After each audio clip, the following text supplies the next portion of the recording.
After a big setback in the North Carolina and Coyote Pass drama, Sister Wives star Janelle Brown finally attained an important milestone in her life. She celebrated by giving love to her family members. In 1993, she married Kody Brown and became the second wife of the Brown family. The couple had been married for almost 30 years and had 6 kids together, but their relationship got worse during the pandemic. Kody pushed her to kick their sons out, which made the Sister Wives season 17 star reach her breaking point. Their relationship got worse when she said no to his request. She eventually decided to break her spiritual marriage to Kody and moved from Flagstaff to North Carolina. Janelle Brown has reached an extraordinary milestone in her life. The Sister Wives star just had a great birthday, which was a big deal for her. Michelle Petty, Janelle's daughter-in-law and Logan Brown's wife, sent her a loving note. The tweet said, "Happy birthday at Janelle Brown 117. I really hit the mother-in-law lottery." Michelle said that she likes to talk to Janelle about aliens, eclipses, fun restaurants, and new travel destinations. She liked how excited Janelle was about life, calling it contagious, and she liked how involved she is in her kids' lives. Michelle ended her letter by saying how excited she was for the next year and the adventures it would bring. Janelle said, "I feel like I lucked out too, love you." She is very thrilled to live near her daughter, Madison Brush, in North Carolina, although she has had some trouble adjusting to her new life. Michelle may have tried to make her mother-in-law feel special because she could tell that Janelle was uncomfortable and stressed in her new home. She wrote Janelle a loving letter telling her how much she loved her. She wrote a nice note to the Sister Wives cast member to let her know that she wasn't alone when her marriage to Kody ended. Their letters demonstrated that Janelle has a caring family that is always there for her. Janelle has been through a lot of changes lately, like moving to North Carolina and beginning her new business, Tata Farms. She needs all the help she can receive at this time of change. Michelle's message gave Janelle the confidence to move on to the next chapter of her life, knowing that she had people who cared about her. Some people might also see this remark as a dig at Kody, who doesn't get along well with his older children. Michelle applauded Janelle for being involved in her adult children's life, which may have been a dig at Kody, who only looked interested in being there for Robyn's kids. Janelle's positive attitude has enabled her get through tough times and celebrate her 55th birthday with excitement. Even though she's had some problems, she's still full of life and is handling the chaos well. Janelle wants her supporters to know that she is moving on with her life and is ready to find peace and try new things. By celebrating this new milestone, she is showing her fans that she has learned from her past problems and is determined to live life to the fullest. The Sister Wives cast member is thankful for the constant support of her kids and their husbands. But it's not common for your wife to also be your ex-husband's sister. But that's true for Janelle Brown from Sister Wives. Her first husband was Adam Barber, who was Mary Brown's brother. Mary Brown was also married to Janelle's ex-husband Kody Brown. On the November 7th episode of the podcast Reality Life with Kate Casey, Janelle, who married Adam in 1988, stated of their 2-year marriage, "It was very, very short-lived. I think we might have lived together in person, really lived together for about 6 months." And when Kate said that the coupling was like a starter marriage, Janelle said, "Probably really qualifies." Mary was already married to Kody at the time, but Janelle said she didn't see him very much. But after her divorce from Adam in 1990, Janelle married Kody in 1993. She said on the podcast that she was already interested in Kody's faith, which hails from the Apostolic United Brethren, AUB, a group of Mormon fundamentalists. She said, "It was something a little more dynamic or a little more solid than the faith I had, which was the same faith, but missing some of the pieces that had been given up. And so when I met Kody, just in passing, Mary introduced us, I thought, oh, I had sort of a feeling, an introduction feeling. Like, there you are. Not seeking to get married or make friends or anything, but it was simply a moment when I saw him." Janelle also talked about how her marriage started when she and Mary had kids at the same time and Christine Brown, Kody's third wife, joined them. Kody is still married to Robyn Brown today. Janelle said, "We really were having kids close together, about her and Mary. So they all grew up together like siblings. They're great. In every way, they genuinely do think of each other as siblings. Adding Christine to the mix made it possible for Janelle to work outside of the home. I've always been the kind of person who cares about their career, she said. So, I was happy to have a job outside the house. I miss my kids at home, but it was amazing. Christine was with me. Christine was there. Janelle said she wanted to be home. The kids thought she was great and a lot of fun, you know what I mean? That's the best of both worlds. Janelle ended her marriage to Kody in 2022 after almost 30 years. They have 5 children together, as well as a son named Garrison who died. She still appears on the TLC show. In the November 3rd episode of Sister Wives' 19th season, Janelle talked to her ex about how they have changed since they broke up. She informed Kody, "I don't think we even live in the same universe anymore. I think you're great. And every time we talk, I still feel like you have a little hook in me or something. But I've been so happy without you that I don't see us being together for a long time." But fans had always suspected that Sister Wives actress Robyn Brown was Kody Brown's favorite wife, and now the reality star has validated their beliefs. In the 4th and final portion of season 19's one-on-one episodes, Robyn finally admits that she is Kody's number one. She talks to host Sukanya Krishnan about a question that Janelle Brown and Christine Brown have been talking about for years. When you go to a motel with Kody, who gets the luggage rack? When Janelle and Christine Brown traveled with her husband, he would grab the baggage rack for his things and put their bags on the floor. The women thought it was rude of Kody to put himself first and not care about their needs. But when Krishnan asked Robyn in a Facebook video if she got to use the luggage rack, she said, yes. This made it clear that Kody put her needs first. That's so stupid, the reality star said when the host said they were surprised. Did you not know it was a major peeve of theirs? Robyn said, I had no idea. Why do you think you get the luggage rack? Maybe I put my bags up there first, Krishnan said. I don't know. It's not a big deal, you know. Fans of Sister Wives were very angry when Robyn said she didn't think there was a problem. They responded on Facebook. She'll say yes even if it's not true to get back at the other wives, said one person on Facebook. She loves sticking it to the other wives. I wish they would dump Kody and Robyn and just have the other women and kids on this series, a second person said. A third viewer said, she enjoys this too much. It's sickening to step on other women to make yourself feel better. Finally, a fourth person said, I don't believe anything she says except that she just said she's the favorite. But Christine Brown had dreamed of this day for years. It was the day she could walk down the aisle with her heart full of love, free of jealousy, polygamy, and the constant competition for affection. She had been living with Kody and her sister wives for decades, giving up her individuality for the sake of family unity. But now, for the first time in her life, this day was all about her.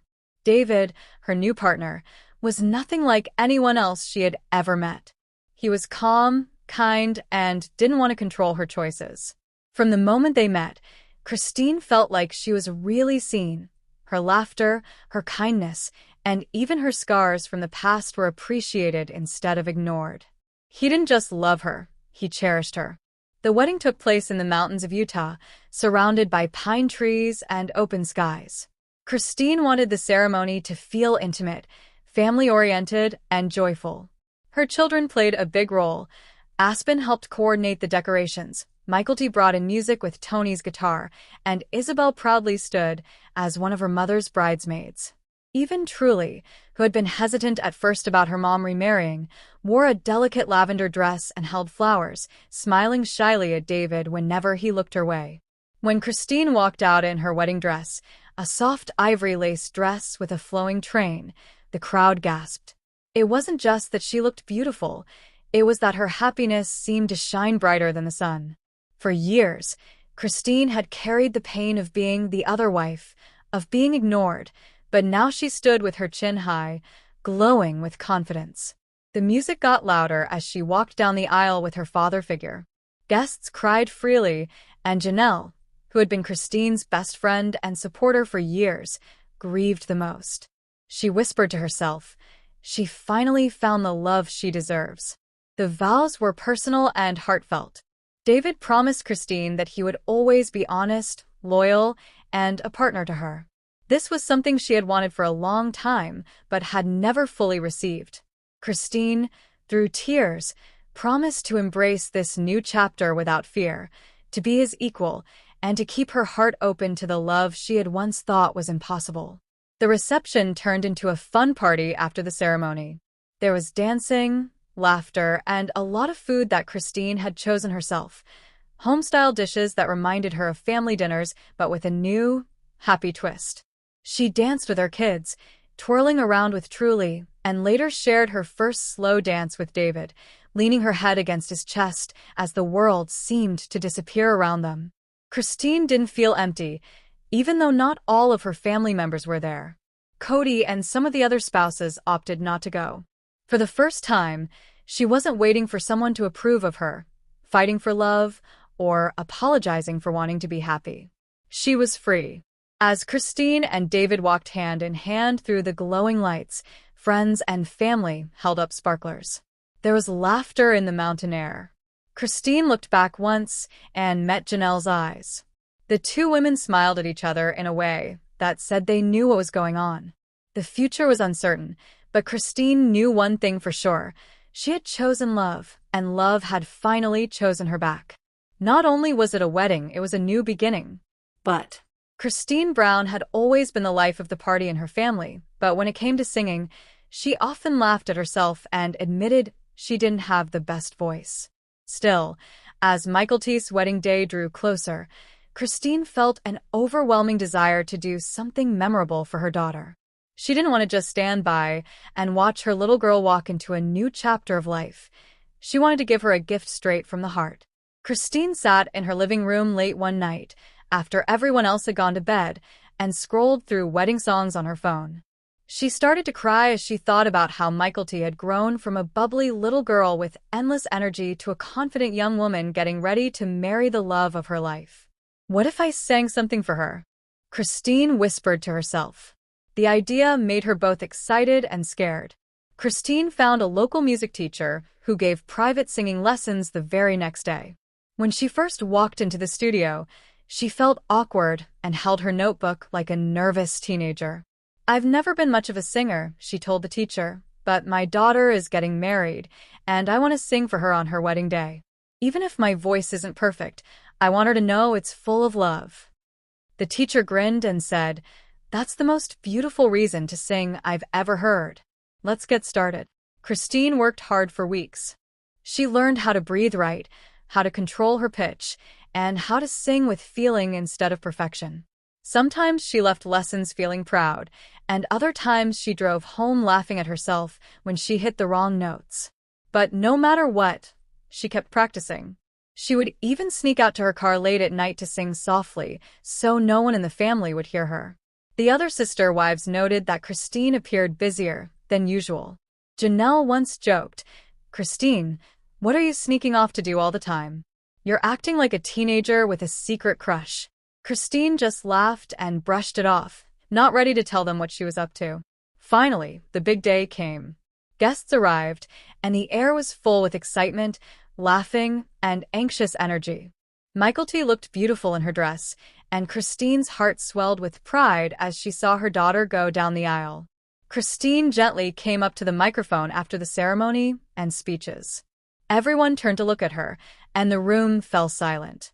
Michael's eyes opened. She hadn't been warned her mother was going to do something like this. Christine's hands shook when the music started, but then she remembered all the late hours she had spent preparing and all the love she had put into this moment. She opened her mouth and started to sing. Her voice wasn't perfect. It cracked a couple of times, but it was strong, heartfelt, and full of feeling. Michael covered her mouth with her hand as she sang, and tears streamed down her face. Tony, her husband, put his arm over her shoulders, clearly moved by the gesture. The whole crowd could feel the love in Christine's voice, and many of them were wiping their eyes. Christine's hands shook as she put down the microphone after the song. The audience exploded in applause, but Michael's reaction was the most important. She ran to her mother and cried with excitement. "Mom, that was the best gift anyone has ever given me," she said. Christine smiled through her tears and said, "I might not be the best singer, but I wanted you to know that every note came from my heart." That night, Christine understood that it wasn't about being perfect. It was about showing her love in a way that Kody would always remember. For years after that, whenever Kody thought about her wedding, she would remember not just the flowers or the cake, but also her mother's brave, shaking, love-filled song. But the Brown family always found ways to have fun, but no one thought that the most recent family fun night would be one of the best nights of their lives. It all started when Kody suggested they have a lip-sync battle night, which she had seen on TV. Everyone laughed at the idea, but Christine quickly agreed, saying, "Oh, come on, this will be hilarious. We could all use a good laugh." At first, everyone was unsure. Mary didn't want to do it at all. Robyn was shy, and Janelle said she wasn't sure she could even remember the lyrics to the songs, let alone lip-sync them.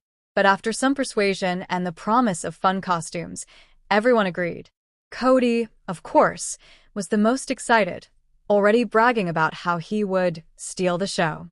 Christine turned the living room into a little stage with disco lights she borrowed from a neighbor and a glitter curtain she made out of leftover party decorations. The instructions were easy. Choose a song, dress up, and give it your all. When it was time for performances, Mary shocked everyone by choosing a heartfelt country ballad and dressing up in cowboy boots and a hat. Robyn went with a classic 80s love song and moved shyly, but sweetly across the stage. Janelle shocked everyone by picking a fun 90s hip-hop song and wearing sunglasses and waving her arms with surprising confidence. Then it was Kody's time. He wore a shiny silver shirt, bell-bottom pants, and a huge afro wig that looked like it belonged in the 1970s. The disco ball spun above him as the Bee Gees' "Stayin' Alive" played loudly from the speakers. He walked onto the stage with over-the-top dance moves, pointing his finger at the ceiling like John Travolta. The wives started laughing so hard they couldn't stop. But the real trouble started when Kody got too into his role. He tried splits, hip thrusts, and even a dramatic spin with the wig slipping off his head. By the time the chorus came on, he was lip-syncing so hard that he tripped over the coffee table and fell into the pile of costumes. Christine laughed so hard that tears ran down her cheeks. Kody said, "Dad, this is gold," and videotaped the whole incident on her phone. Even Janelle, who normally kept to herself, couldn't stop laughing. But Kody wasn't done. He scrambled back up, his wig askew and his shirt untucked, and finished the routine with crazy disco arm moves that were totally offbeat but full of energy. The whole family gave him a standing ovation, partly because of how hard he worked and partly because they couldn't believe what they had just seen. Christine joked later, "Kody, if the whole polygamy thing doesn't work out, maybe you could be a disco star or a comedian." Robyn remarked, "Well, at least now we know you're not afraid." The embarrassing disco lip-sync routine became legendary in the family. For weeks afterward, the kids teased Kody by randomly breaking into disco moves, chanting "Stayin' Alive" whenever he walked into the room. Even though he had made a complete fool of himself, Kody secretly loved the attention. After all, he had become the star of the night. It was one of those rare, happy nights when everyone laughed together and forgot about the regular stress. Kody's dance will always be remembered as one of the most embarrassing moments in Sister Wives history, but it was also one of the funniest and most bonding. But Isabel Brown had always been strong and determined, even when life threw her challenges that felt impossible. After years of dealing with the pain and emotional weight of scoliosis, she knew she wanted to take back control, not just for herself, but for others who felt invisible because of the condition. One spring morning, Isabel woke up in her Flagstaff home with a fire in her heart. She looked out at the mountains and whispered, "It's time. I'm not letting scoliosis define me anymore." The idea had been in her mind for months, but now she was ready to act. She was going to start a scoliosis boot camp, a safe space where young people living with scoliosis could strengthen their bodies, heal emotionally, and build confidence. Planning was the first step. Isabel got her laptop, notebooks, and sticky notes. She wrote a mission statement: to empower, educate, and inspire people with scoliosis through fitness, therapy, and community. Then she called her mom, Christine, who had always been there for her. "Mom, I want to start something real that helps kids like me," Isabel said. Christine's eyes filled with tears of pride. "Isabel, you've turned your pain into a goal. Let's make this happen." They rented a small studio space in town that was bright and open, with mirrors on one wall and motivational quotes painted in bright colors. Isabel invited physiotherapists, yoga instructors, and even a nutritionist to join her program. She wanted the boot camp to be more than just about exercise. She wanted it to be about healing from the inside out. 10 frightened teens went into the studio on the first day. Some had big braces on their clothes, while others moved slowly, as if every step hurt. Isabel welcomed them with a bright smile and told them her story, her challenges, her surgery, her tears, and how she learned to rebuild herself. "You're not broken," she whispered quietly. "You're strong." The boot camp days were hard but life-changing. They started with gentle stretches and then moved on to strengthening exercises. The yoga classes taught people how to control their breath and balance, and the group therapy circles encouraged everyone to talk about the fears they had kept hidden for so long. Laughter replaced silence, and confidence replaced shame. Emma, one of the girls who had refused to wear her brace to school because of bullying, told Isabel on the third week, "This is the first place where I don't feel like a freak."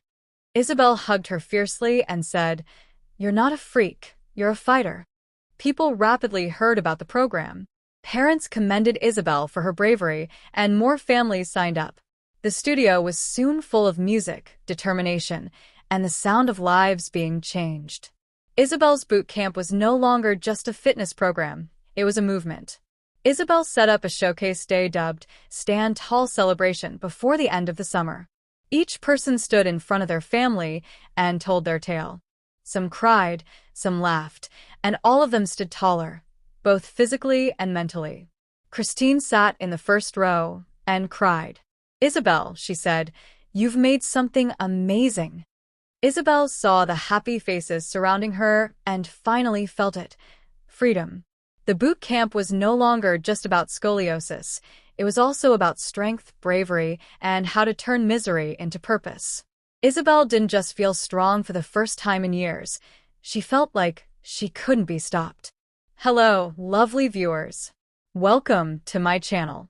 I'm Sabrina, and I hope you're having a great day. If you like the video, please subscribe to my channel.